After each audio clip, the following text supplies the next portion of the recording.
Hey, legends, Fraser Brooks here, coming to you from the studio here again with our next interview with an incredible legend that I had to have on the show, Aidan O'Brien. Aidan, how you doing? How you doing, man? It's good to see you you again. Should we go for a handshake? It feels a bit formal. Oh, yeah, there you go. There you go.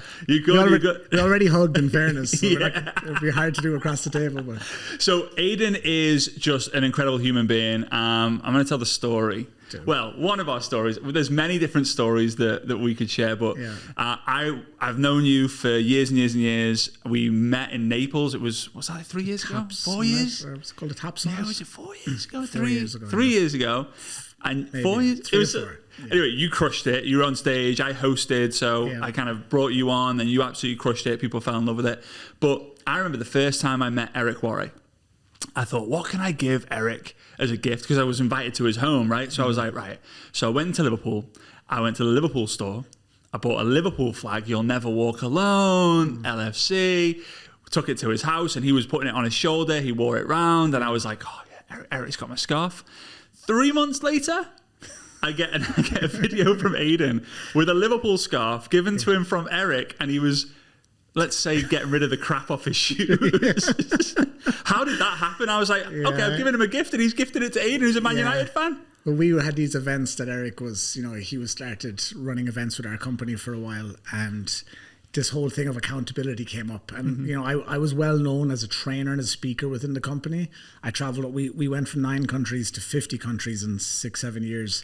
And I was opening a lot of new countries. I was one of the main English speakers, But I was famously struggling to get duplication in my team. I was trying to build a team in Ireland. I'm from Ireland, and you can talk about limiting beliefs and all that. It was challenging, but we kept going till we got there. But I remember, talking with Eric and this whole accountability thing, and he could see, I was obviously good at what I was doing. I was good on stage, and it was just about really pushing to get out of avoidance behavior. And this whole thing started with the accountability. And we talked about, is there a team you don't like? And at the time, I was a passionate Man United fan. I am a Man United fan, but the weight I put on external things has shifted over the years, which we can dive into. But as a Man United fan, we despise Liverpool and vice versa. Despise is true, by the way. Yeah, despise. It's sickening. Like, the level is bad, right? I mean, unfortunately, it gets very bad amongst the diehard fans. But it just started with that, and it started with, if you don't hit this, next level of rank in the next 30 days, you have to put up your Facebook cover photo about Liverpool. And I didn't, or did I? No, I did. I hit the first one, I remember. So I avoided it. But then there was another one, and I had to put it up, and my brother was like abusing me and disowning me publicly, and it was funny, but it wasn't funny. So it just kept escalating over event next, and we had first was 8,000 people at the event, and we had 12, and we had 18,000. So I was up on stage with 18,000 people, and it was the biggest rank. It was to get to that, solid income was really the level where you can't do it alone. You have to have duplication. You have to have a team. The income is you're starting at 8,000-9,000 a month and going up. So it's a really good level to get to. I think a lot of people would be happy there. I knew I would have been happy to get there. And that last push was, he came out on stage with this Liverpool scarf. And I was like, this was day one of the event. It was 11 a.m. And all I heard is, can Aidan O'Brien please come on stage? In front of 18,000, 11 a.m. day one. And it was a priority for him. It was front and center of his mind, Yeah. He came out with the scarf, and I was like, did he go around Prague looking for a scarf? So I didn't know where it came from. No way. Yeah, I had no idea where it came from. I thought, how did he, in Vegas, get a scarf? He must have literally sent someone out, I imagined, go out around Prague. Find me a scarf. And put it on me, and I was trying to get out of it on stage. There's this footage, get off me. This filthy thing. And it was a big thing about that then, so. Oh, mate, it was so funny. Yeah, and then I didn't know it was yours. Then I found out it was your scarf. You saw that video. I'm cleaning my shoes, and I'm spit shining my shoes with the Liverpool scarf. And then later I felt bad. I was like, geez, that's tough, because I like Fraser, and we have banter. But at the end of the day, it was a gift. But it was just. But I was actually more gutted that he gave the scarf away. I was like, oh, no, I'm gonna have to buy him another one. Maybe I don't, But what's interesting? I had the first time really thinking about this. But talk about commitment. Even from Eric's point of view, commitment to the mission, commitment to the job, to say, here's a tool, it's a gift, but let me show people the level here, even the willingness for him to say, I'm going to do whatever it takes, which I think is a commitment to great. I think that's how you keep showing up like you do in the industry, and how Eric has shown up for so many years. You have to find things. It's those stories, I think, that fuel even me as a speaker and a trainer for you, they fuel me, and I can see how they'd fuel him and you as well. But it was gold. Like my first reaction was, I can't believe you gave the scarf away. The second one was like, this works. It works. This works. Like you don't want to be in that situation again. Like accountability is so strong. And I still have that scarf, and I plan to bring it back someday. We'll find a fun way to bring it back, but we'll do a part 3 because it's our second chat on your show, and part 3 we'll maybe do it, or I'll have you on mine. We'll figure it out. I'm excited for that. Yeah, we'll have to get Eric to sign it somehow as well, just to kind of complete the whole circle of life. Yeah. So, all right. So you're now being featured on radio stations, in newspapers. You're traveling all over the world and inspiring people about your back to me message, which we'll come to in a minute. But what's happened over the last 15 to 20 years of this journey that you've been on? Well, I started on health and fitness, running gyms, working on cruise ships. In 2010, I found my opportunity. Like actually, even in 2007 and 8 in the gyms was my first exposure to network marketing. Right. And I remember one of my first mentors, he still talks to this day about how my eyes lit up, you know. So again, I was just a young guy who wanted freedom. You know, I believe when you're in your 20s or early on, or even when you start to awaken, because some people don't wake up till they're 40, right? Or more, or never wake up. At first, when you wake up, you want time and financial freedom. And as you get older and you go through stuff, you realize I want mental and emotional freedom. That's what I really want. Right. And, you know, early days was all time and financial freedom, but I was obsessed with the mind. I was obsessed with figuring things out. That's what I was focused on. And, you know, so I started in network marketing. I went all in 2010, and I really focused on that until 2018, 19. But I was always doing my own coaching, building teams. Again, like I built a team of 20,000 of sales reps and clients. So I built 20,000 myself the old-fashioned way without social media. And then I helped that company, you know, I played a small part in their growth all over the world. So I was really coaching people before I was coaching. I understood, even in my health and wellness days on the cruise ship, I was number 1 in sales out of 150 ships. So I was good at sales, good at people. So I was always coaching and training and mentoring. And that was my favorite part of network marketing was, like, I love the acts of selling and growing and building, but it was the team and the leadership. And that's what I love, figuring stuff out, problem solving, and influence. I love influence. But we have to be able to influence ourselves first. Like everything we want other people have. So a lot of people get caught up on how do I influence everybody else, but you have to master yourself first. Love how you say that, because like there's a lot of influencers out there who haven't influenced themselves. They're labeled as an influencer. Yeah, exactly. But they wake up in the morning, they're unhappy. They're unhappy. They've no awareness. They've no clarity. Yeah, they're looking at what other people are doing and thinking that's what they need to do. Exactly. So, you know, I've always been on that journey. And around 2019, when I moved to Miami, that's when the alignment shifted and I really got clear on who I was. And, you know, I always say, like, those 8-9 years building those teams and traveling the world and struggling, pain, it toughened me up, but there was a lot of trauma, I would say, from that journey. And I think a lot of network marketers have that. And I think the only way is to dive into ourselves, to free ourselves from that. But all of that made me, like, me as a coach, a speaker, mentor now, and I coach executives from some of the biggest companies in the world, like companies with, I have one company with 50,000 employees, and like some of their board members are my clients. Like, I see people I understand. Now, I always had that natural ability, so it made me good at network marketing. But those 8-9 years of full-time, all-in network marketing really sharpened me, you know. And did you see, so when you got started on the cruise ships, were you on the cruise ships whilst you kind of joined and signed up? You were kind of in between. I was in between. Trips. I hadn't found that my main network, but I had just done some of the health and wellness stuff in the gyms. Right. And I love being on stage. I was on the ships, I had 4,000 guests a week. Right. Okay. I was teaching seminars. That's how I found my love of the stage and speaking. That's where I found I was home, you know. It helps having an Irish accent, guys. Absolutely. It's like the warmest accent in the world, apart from obviously a Scouse accent. But there's a little bit of, I don't know. So did you see yourself at that moment, 2010? Did you see yourself in 2023 being an international speaker outside of the cruise ships, having, CEO clients, working with these huge companies? Did you have that vision, or were you kind of like? It was always, I knew the first time I stepped on stage was my brother's wedding. I was 19. I was best man. There was 300 people at the wedding, 330. 19, you did a best man. Huge. And I was so nervous. I only had one dinner. Normally at an Irish wedding or an English wedding, you have 2-3 dinners. Yeah. I was so nervous. I remember, but out of 320 people, I'm not exaggerating, when about 250 people came up to me the whole night and said, you should be on stage. Wow. And I'll never forget that night. my whole life. And I remember thinking, how? I can't sing. I'm not that funny to be a stand-up comedian. Like, I had no idea how. But I knew I was good with people and health and fit. And that's the thing about the trust and the surrender. You'll find your way, you know. But I did, and I had a very interesting experience on the cruise ship. I remember this family from Australia came on one time. We were in Italy. They came to one of my seminars, and then they booked in for one-to-ones. And the daughter was first. The next morning was the mother. And I remember the next morning, the mother I could feel there was something off with her. And I was like, are you okay? And she said, she goes, we came from Australia for this cruise in Italy now. And she goes, we only booked it 4 weeks ago. And she goes, we knew there was a reason to come, and we didn't know. We've been asking, what's the reason? And when we heard you speak yesterday, she goes, my daughter came back from the session with you and said, we're here for Aidan. That we're here to meet you and to tell you what your mission is. Wow. And I was like, what?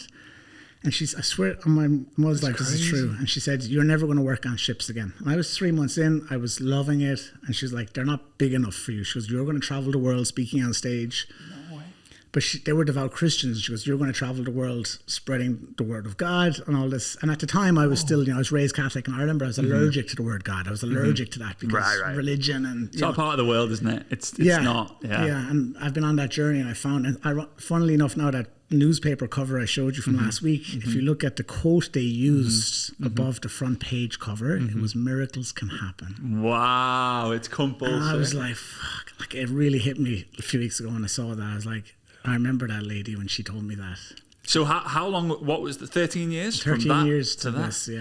Man, I had a similar situation happen. I was in Bosnia, Sarajevo, Bosnia. I'd never in a million years imagined that I'd be there. Yeah. I was speaking at an event and something very similar happened. It was it was probably about 13, 14 year cycle where someone told me something that I'd heard and I'd completely forgotten, actually. I had forgot that conversation, but it kind of brought it up, and I was like, I was moved to tears. I went back to my hotel room and just kind of cried into my pillow. Not cried into my pillow, but like I was like just massively emotional. Just from this realization. So you have a book coming out. I do. Called Back to Me. Yeah. It might, by the time you're listening, watching this, it might already be out. It's going to be... At this rate, probably not. Give it another few weeks. Spring 2023. It's something that you've probably been working on your entire life.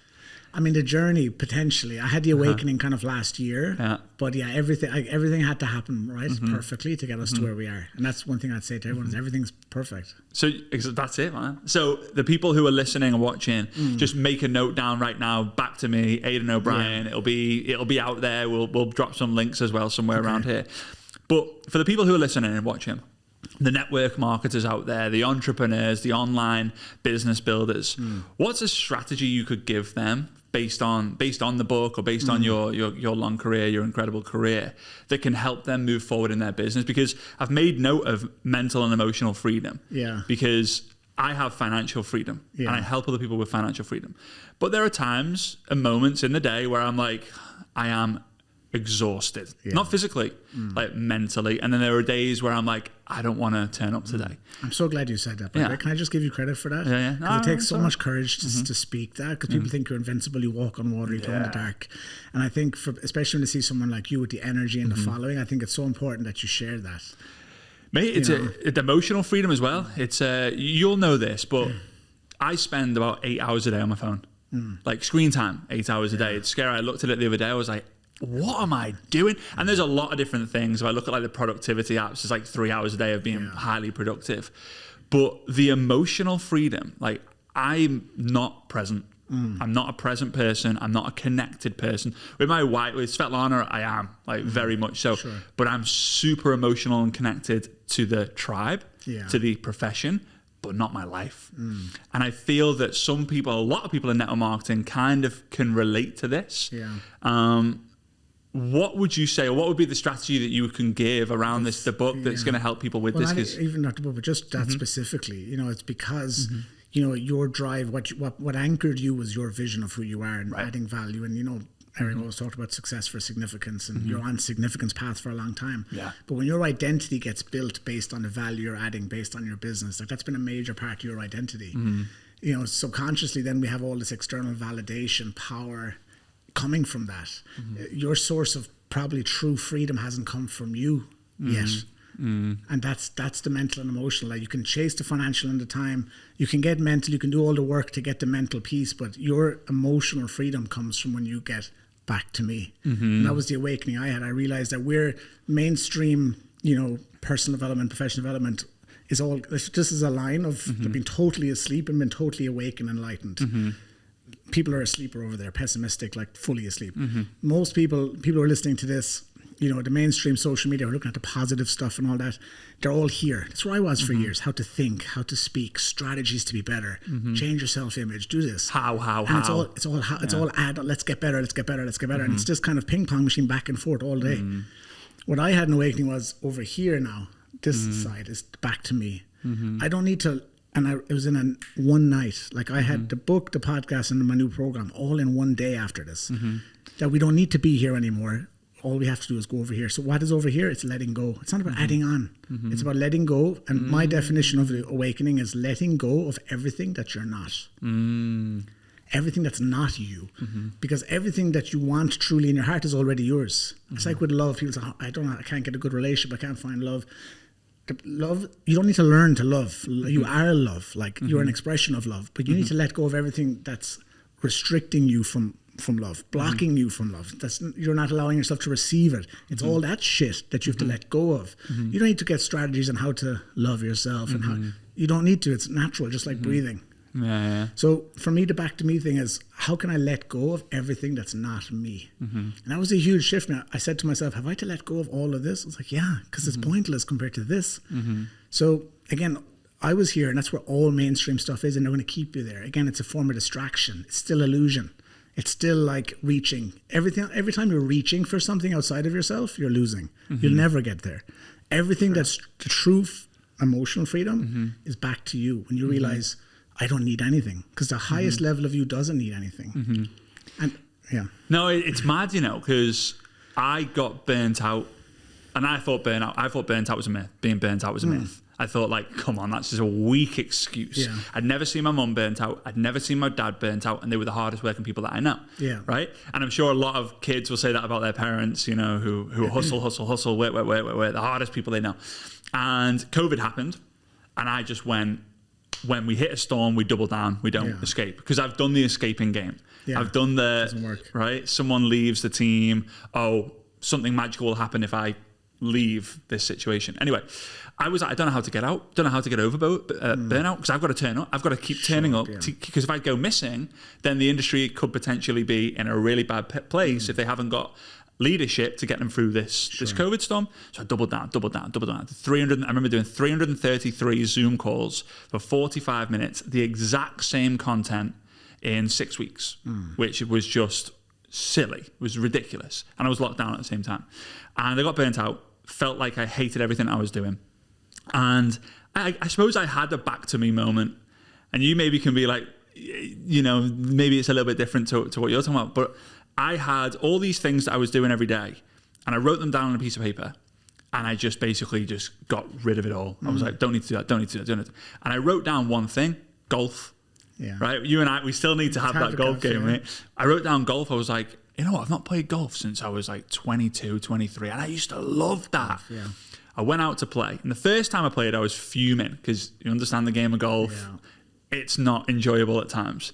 The second time I played, I was playing on my own, because the guy I was supposed to play with cancelled, and I was like, you know what? I'm going out. I don't care. My dad would say, Billy, no mates. I don't care. I'm going out on the golf course. And I was walking up to the green, and there was these like little, not ducks, like these birds walking across the green. And I just noticed myself. I had the biggest smile on my face on my own. No one was there. It kind of makes me feel a bit emotional, but no one was there. I was smiling from ear to ear, and I was like, that's 100% a back to me moment. This is me. Because that's real. Like, even just being the fact you're in nature, silence. See, the world, we're in distraction mode today, and the world wants you. So we're either moving towards our true self, or we're moving away from our true self. And the world wants us away from our true self. When we're in distraction mode, I always say the world wants us in need mode, spend mode, distraction mode. Because then we need to buy the food, we need to scroll the thing, we need to watch the thing, eat the thing, drink the thing, everything the thing. When you're truly aligned, like in that moment, what did you need? I just needed literally nothing. Literally just nothing. Wanted to make that putt. So when you're fully you, maybe you want to sit and just breathe. Maybe you want to stretch. Maybe you want to go for a walk. Maybe you want to play golf. Maybe you just want to sit and laugh. Maybe you want to listen to music. You need nothing. The world wants you in need mode. And that's the hardest part about the Back to Me journey, is that the whole world tells you the opposite is what you should be doing. Yeah. And that's why it's so difficult. And that's why it's work, and it's messy work as well, because the bravest thing you can do is walk back to yourself, because it's messy, because there's so much shit there that's been pushed down for decades. It's messy, but it's the only thing that's going to give you true freedom. And you know there's nothing external that's deep rooted enough to fulfill you like what's in you. Nothing. You want a car, you get it, then it's just a car. You want a house, you live in it, it's just a house. Even a dream person. There's people listening there, we've all been there. You think, oh, I'd love to have that person. And then 6 months later, even 6 days later, you can't stand them. 6 years later, like 6 hours later. Right? So we've been there. Like, it's all illusion. We think that will give us. And that's why the Back to Me thing is so profound, yet so simple. Like, the closer to truth you get, it gets more simple and clear. Like, when it gets complex, you're again moving away from truth. Well, it was interesting because I had that massive smile, finished the hole, and I got onto the next tee, and then straight away I felt guilty. I straight away felt like, well, I shouldn't be happy playing golf. It's selfish. Exactly. That's the work, you see. The guilt. People carry guilt around like handbags, I always say. Like, instead of Dior, it's guilt, because people are just carrying it all the time. And what we do with these burdens is they're like screensavers on our phone. You know, when you change, I'm sure you've done this to your, you told guys, you tell them change your screensaver, right? And put a reminder. And for the first 2 days, you're like, oh my God, yeah. And then a week later, you don't even notice. They're like your burdens in your life. You're carrying them so long. You're wearing them like a weights vest. You've no clue you're even wearing them until you let go of them. A lot of the burdens people have, they don't even know they have them. So you don't know until you let go and you feel that lightness. And you're like, I had that last year. Like, I felt like I lost a person off of me. Like, I lost this weight I'd been carrying for years. When I realized all the external seeking and searching was to give me something that was never going to give it to me. But we all arrive there at some point. The only question is, do we arrive there through joy or through pain? Do we arrive there later or sooner? And that's our choice. And unfortunately, not a lot of people are ready to do the work. Because it's messy. Yeah, that's right. It's messy to walk through the fires. I think the most courageous thing you can do is walk towards yourself, to go back to you, you know? So I love this. You know what? It's so funny because we met, we try and have a catch up from time to time, but it's not always easy, is it? Because we're traveling and we're speaking and there's babies getting involved and there's all this all random stuff, life stuff, right? Life stuff. And last time I saw you, you were a completely different version of who you are now. I think so. Probably a different. You weren't like Aidan O'Brien. That you were different, and I think it was you were going through this. So you said seeking and receiving thing to me earlier. Yeah, you were going through this phase. You're like, what's my niche? What's my message? If I got that, and now today, you're creating 10 times the amount of content on a daily basis than you were back then. You are showing up. You're speaking for 2 hours with just knowing exactly what you've mentioned back to me 30 different times, just naturally, not like, oh, by the way. Back to me, book plug, right? It's just. I'll tell you why I'm writing the book. It's not even to sell it. I'm writing it for 2 or 3 reasons. The first reason is because I want to capture this moment of time where I'm at, with this awareness I have. So that if I ever drift away from myself, this is going to bring me back. So I know it's pure truth. That's the reason I'm writing it. The second reason I'm writing it is to capture my. Like I always say, we start off with borrowed knowledge and then it becomes knowing. And I've had knowing for a number of years with different things, but like when I talk on my podcast, when I'm working with clients, I don't quote other people for the last few years. It's all my phraseology. And I want to capture that written down. So that's the second reason, so I can capture my wording, my phraseology. And then, third, it's for when there is an audience and they want more of me, they can have the book. It's a tool. If it sells, that's irrelevant to me. Like, that's the truth. So there's no pressure on it in that sense. I mean, the only perceived pressure is when you speak, your words dissolve in the air. When it's written, it's there. So that's it. That's the perfectionist, but again, there's no arriving. That's the beautiful freedom of this. There's no arriving. The only time you truly arrive is when you die, actually. That's when you're truly free again. Yeah. So this whole journey from when you're born, it's about evolving, because your higher self wants to evolve. You want to get back to you. And that's why when you're in nature and in silence, you feel the best. Because it's just pure truth, it's clarity. Everything else is noise and distraction. Right. I just talked about this yesterday. Like, even now, Instagram again, there's now more messages within the messages. Yeah. So in the DM now, there's stories. It's all distraction mode. And in the mind as well. You're comparing yourself all the time, aren't you? Should I do that? Will I post one of them? Again, it's all keeping you where? Outside of yourself. Outside of yourself. All suffering is because we're living outside of ourselves. Yeah, it's so funny you say this, because I was watching my stories, right? And I'm watching someone else's story. I'm not focusing on my own. And someone had said something, and they're irrelevant to my life and to like my business and my network and my happiness. But they'd done something, and I thought, oh, I need to do the same thing. And then the next story, something I'd had like 4 different ideas that other people are doing, completely distracted from what I'm actually doing, and I've written them down. I forgot about what I don't even know what they are today.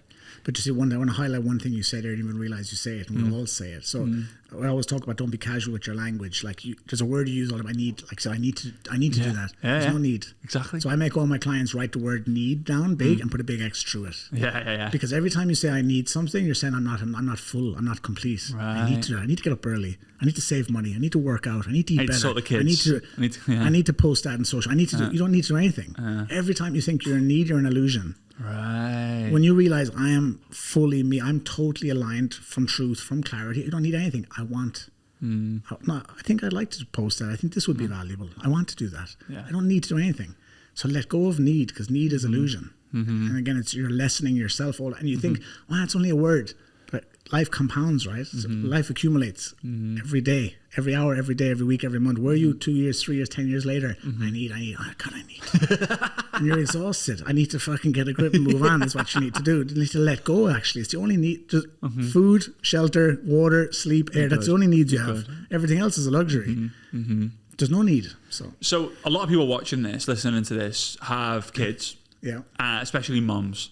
And I know that mum guilt is huge, for sure, right? Like it's the I'm on my phone, kids are saying, you're like, one minute I'll be there, 16 minutes later, mom, just give me 1 minute, just What do you say to the person who has the mom or the dad guilt, because there's a lot of dads out there as well, like who they feel they're building the business for their kid, but then they've got their kid chirping away, and they feel a bit guilty. Their identity is mom. They want their identity to be super mom. Super mom, yeah. Like what? So like 75% of my clients are female. You know. Yeah. And I have a lot amazing. I have a lot of women who either they were married to corporate for 20, 30 years, and now they're like, I want to make a change, and maybe I want to start a business. Like I'm sure a lot of people in the network marketing side are. Or I've been the mother for 20, 30 years, and now I want to. Every week I've women joining like this stuff. And the biggest thing is, like, we always talk about, is what season are you in? You know, so everything is, first of all, everything is perfect. I want to say to everyone, you can't be found if you don't get lost. So just allow for a second, just breathe. Everything is perfect. Again, it's all need. You're smiling, you feel it, right? It's getting shivers, man. It's just so right. But it is right, though. It's just everything is perfect. So first of all, just be kind to yourself. Just to allow what you feel to feel. And there's a chapter in the book called "Your Chaos is Your Communication," because it's just contrast. It's just showing you, like, there's no good or bad in the world. I said this, I think, last time to you when we met. I learned, like, about 2 years ago, I realized there's no good or bad in the world. It's just control. It's our ability, our desire for control. Like, control is the most addictive drug in the world. We want to control things. I don't use the words positive or negative. Think positive. That's bollocks. This is my language. I'm sorry. It's all good. He's Irish. It's fine. I do apologize. My mother always gives out to me for everything. But again, it breaks people's patterns sometimes. Tony Robbins NLP. It's not doing so, right? Exactly. So I lost my train of thought. Your mother's going to wash your mouth out. That was it. Before that, though, what were we just talking about?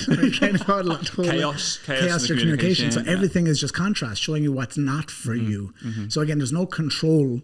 Like, there's just control. There's no good or bad. It's just, can I control it? So the mission, the vision is everything is as is. I have no desire to control it.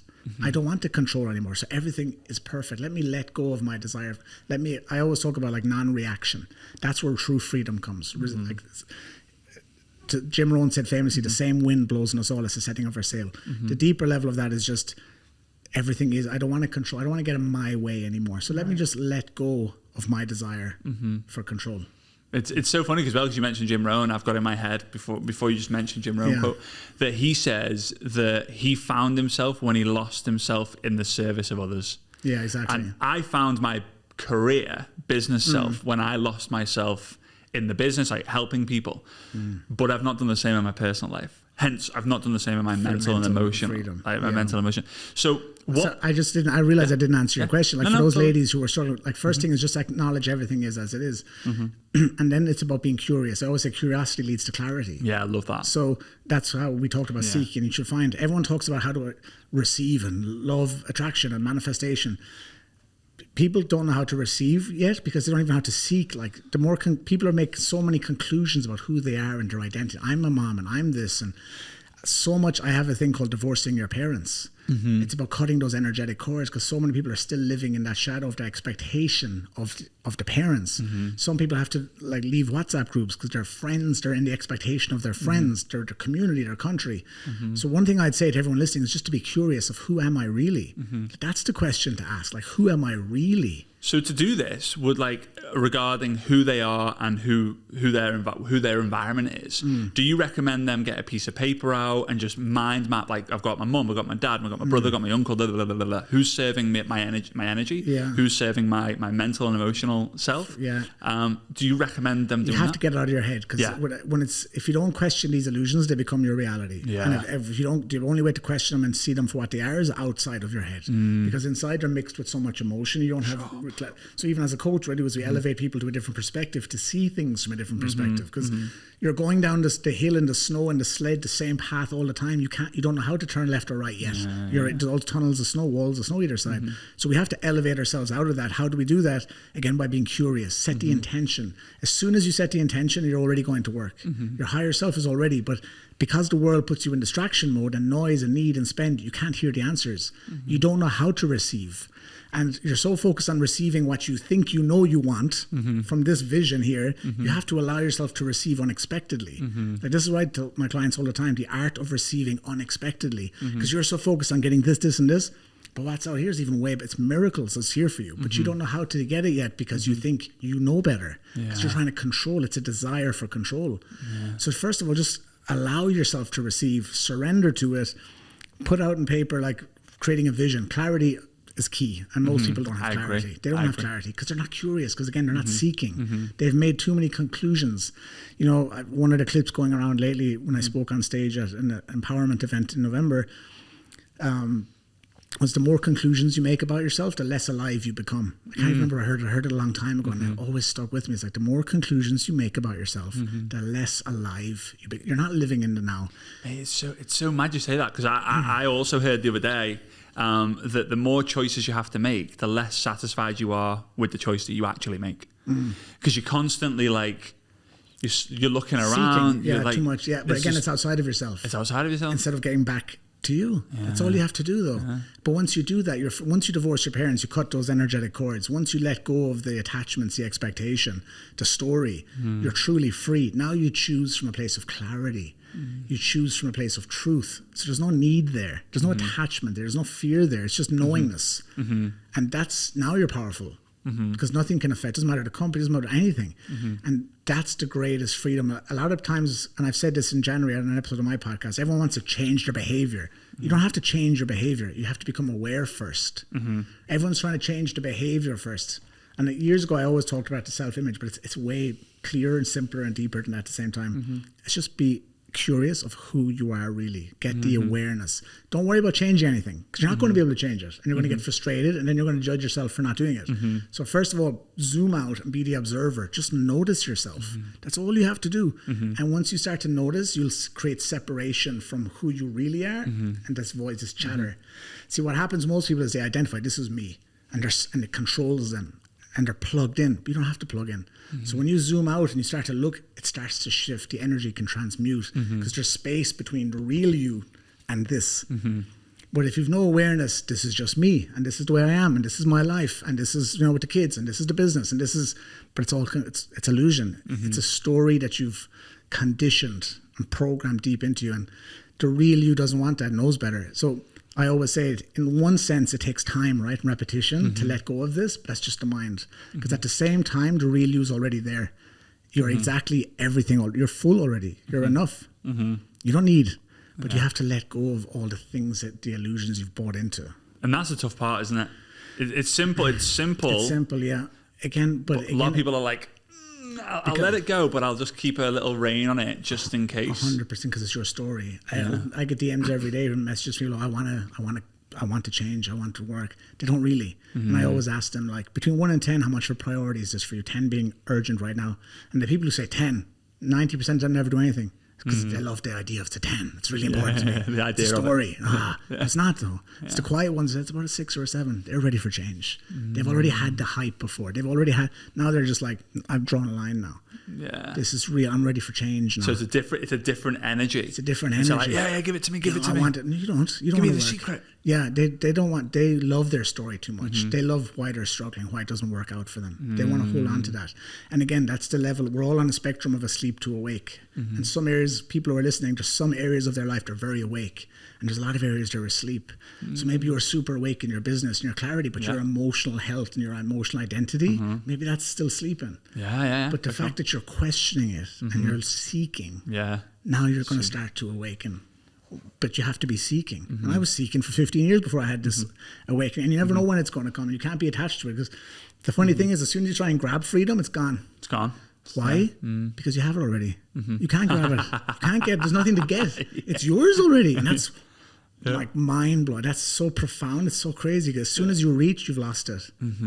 Wow. All you have to do is dissolve back into you and just breathe and get to no mind, and you realize, oh, I'm so full. Yeah. And again, life is coming. Life happens when you're alive. Shit's going to come. But that's okay. You know, I'll tell you something. So I'm open. I'm prepared to be vulnerable. I think it's part of evolution. It's part of mental, emotional freedom to be honest, transparent. I was scared when the due date for the baby was coming. Okay. I've not told Svetlana this, so I'll tell her. Breaking news, Svetlana. Yeah, sorry, Svet. So I was scared, and the days were getting closer. I was excited to be a dad, but I was scared because I didn't feel I would feel like a dad. Okay. So I remember thinking, like, what when the baby comes, I'm going to hold her in her arms, because I'm not a present person at this stage in my life, because we're working this out. We're growing towards this emotional and mental freedom. So I remember thinking, what if I hold her in her hands and I just think, I'm just holding this heavy object. Oh, this is a nice baby, and who am I? Svet, there you go. And then back to my phone, getting plugged into the tribe. And it was interesting because when she was born, I felt the way that I thought I was feeling. Even maybe it was exhaustion, maybe it was tiredness, but I was like, oh, it's my daughter. Wow, this is amazing. That moment was like real. Gave her back to Svetlana, went to sleep. The first week I was looking at, I was like, oh, she's cute. And then all of a sudden, again, don't know what it was. Maybe as I was aware of it, she's my daughter. Oh my God. I'm looking at her every single second of every single day. I can't take my eyes off her. And I'm like, I've helped create this. Yeah. Major part. Fairness, a big role in the creation. Yeah, just a little bit. Yeah. But that is now, like what I mentioned about the golf before, like my serving keeps me full, gets me full. The golf makes me full, which sounds so weird to say that. That's just your judgment. Don't worry about that. Right. Thanks, mate. I appreciate it. So, but looking at her and then looking at Svetlana, that makes me full as well. But before I was like, how can that make me full? Just looking at two humans, it's like, you know why though? It's because your mind. All suffering comes from the mind, because your mind wants to understand everything. And when you're an entrepreneur, like everyone listening here, like I was so tough. Yeah. Like even I was home last week for the event, and a friend said to me, bro, how did you keep going for 9 years? Like, how? He was really like, how? And he's not the guy to embellish or use hyperbole. He's like, bro, I don't know how you kept going. And you have to be a warrior to really succeed in network marketing. Some people get lucky and they get a rise, but you have to be flipping tough and resilient, and the mind is switched on all the time, and you have to think 10 steps ahead. So we condition to be so dependent on our mind, and we feed that ego that we figure shit out, and we're successful and we're leaders. And again, our identity comes so mind-based. And all that suffering is from the mind, and our freedom lies in no mind. And for sure, I understood this intellectually for years. I read all this, but when I had that kind of awakening, it was like I experienced it, and I was like, I experienced no mind. I was like, I've never felt more free in my life. There's nothing we need. We need nothing. I love it. So all that suffering you had, that expectation, was just all story. It was just mind. And then there came a moment where the mind, eventually, either it got so familiar to you that you just surrendered, it got tired, because the mind will eventually tire out, and you just sat back into the now unconsciously, and that's when that miracle happened. Yeah, the miracle. You didn't try it, right? It's actually, It's just, see, before you were trying, I should. It was mind. But then what did you do? You just surrendered to it, just allowed, but not even consciously. It was just came a point where you just went, It was the same with the I know back to the business, but it was the same with the business where I was like, I got to do this, got to do this, got to do this. And I was like, you know what? I'm serving what I love, what I'm passionate about. And all of a sudden, one day I woke up, I got a piece of paper, I literally blank. And I just wrote a big circle, and I wrote in a circle. And then that was it. Yeah. And I was just like, that's what I'm going to pour everything into. Whatever I've got to figure out. But it's alignment. Don't chase the money or the reward. Chase alignment. Everyone has a lane. Like I have so many hundreds of coaches who follow me. I coach a lot of coaches. For sure, they're using my stuff. Some of them send me the screenshot and they quote me, and it's great. Most don't because they're afraid, right? Yeah. But when you're truly in your lane, there's no competition. Like how many people use your stuff now? There's no competition. So I'd say to everyone, just find your lane. Focus on alignment. That's where your freedom comes. I love it. So in closing out, what's an assignment or like a dare that you could give to someone to get started with this entire process? Because I know, because I've got my notes, but I've also got my internal thoughts and memories from this. I've also got the recording, so I can listen back and watch it back. But like, there's a lot of stuff in here that I know people are going, oh wow, that's what it is. That's the thing. Because it's truth, you see. So exactly truth. And what do they say? Truth will set you free. It will set you free, right? Yeah. So what's like an assignment or a dare as we close this out that can get people started on the journey of going back to me, to themselves? Yeah. I mean, the first thing is just the intention. You know, intention is you have to make that decision to choose you to say, okay. To be like I always, curiosity is the first step. Awareness. You know, curiosity leads to clarity. Clarity leads to confidence. Most people lack confidence because they lack clarity. They have no clarity because they're not curious. They've made too many conclusions. They believe everything they think, and that's who they are. So the first thing is, let me just set my intention to be aware. I say to every client, you don't have to change anything. It's so beautiful to say to them, you don't have to change anything. Don't worry about it. Just observe. Just notice where you're at. Notice where it comes from. What's behind it. Ask questions. The right question. That's why I fell in love with coaching in 2013, 2014, was I realized it's like you have.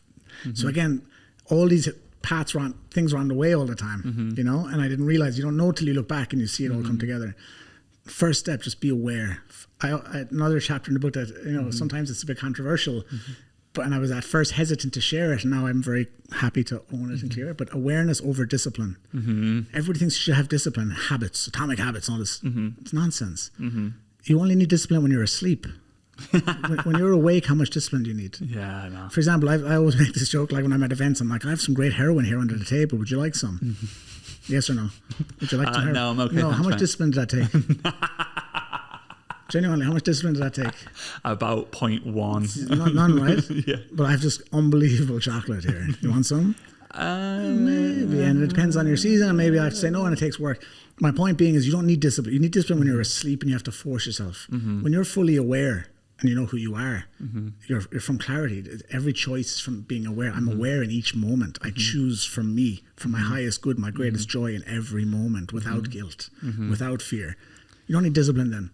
So you can use discipline to get to if you want, you know, but like it's like with goals. Goals should not be the goal.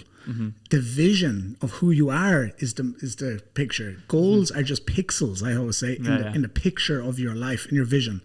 Goals are the pixels to make the picture clearer. So you set goals to maintain your standards, which are part of your vision. Your vision is what's the mothership. Your vision is what's going to anchor you into action. People keep setting goals, trying to change behaviors, and they keep falling short. Forget setting goals. Only use goals are a piece of the puzzle. Your vision is ultimate. So by being curious and awareness, you get to see who am I really? And that version of you, one thing I'll say, it's already you. The stuff, you're wondering why you're not manifesting. Some of you guys are like, I'm doing all the things I'm supposed to do. Because you're thinking mentally, I want. That's not for you. It's ego. When you can feel it in your heart and it moves you emotionally, and we talk about that all the time in network marketing, like reasons that move you and stuff. But your truth, when you get clear on your truth, you feel it. You'll be pulled by that. And I always say, don't think of your future, think from your future. But it's not really a future. It's the awake you. Yeah. That vision of you that's fully awake, you're healthy, you're vibrant, you're alive, you're filled with love. It doesn't mean the shit doesn't come. Shit's coming. Life happens when you're alive. Yeah. But when you're clear, you're non-reactive. You're resilient in freedom. That's the key. So awareness and then trust, surrender to what comes. And it sometimes can be hard to surrender. Yeah. But again, you only know what you know.